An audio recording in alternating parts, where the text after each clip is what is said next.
course, thank you sa ating girls, sa side-by-side girls. Yes, girls, wala ba tayong dance? And of course, thank you very much, Sarah. All out po, mga kaibigan. Ang sorpresa namin sa inyong lahat, at hindi lang sa inyo, para din kay Sarah. I wanna call him Mr. Eugene Villaluz of Viva Records. Siya po ang A&R director ng Viva.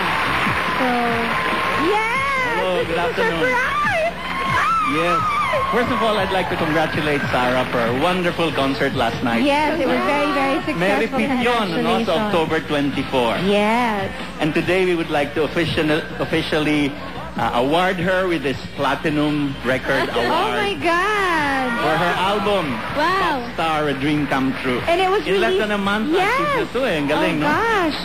Congratulations, Congratulations. Sarah! Thank you po. Salamat po. Siyempre po, nagpapasalamat po ako sa inyo, sa supportan niyo po. Alam niyo po yun, naging platinum agad. Thank you po. Thank you po, siyempre po sa Viva family, sa parents ko po. Maraming salamat po, siyempre po sa inyo, Miss Rich, sa pagpunta niyo po kahapon, kay Kuya Ogie po. Thank you po. Lalo-lalo na po sa lahat po ng mga nanood. Thank you po. Yun! Thank you very much, Sarah. Congratulations. You truly deserve this. Gusto ko rin po magpasalamat kay Mr. Venus Saturno. Siya po yung nag-compose ng Forever's Not Enough. Thank you po. Yes, thank you very much. Thank you po. Ayan, mga kaibigan, marami pa pong susunod, kaya wag po kayong aalis. Magbabalik po kami dito sa SOP. Congratulations, Sarah.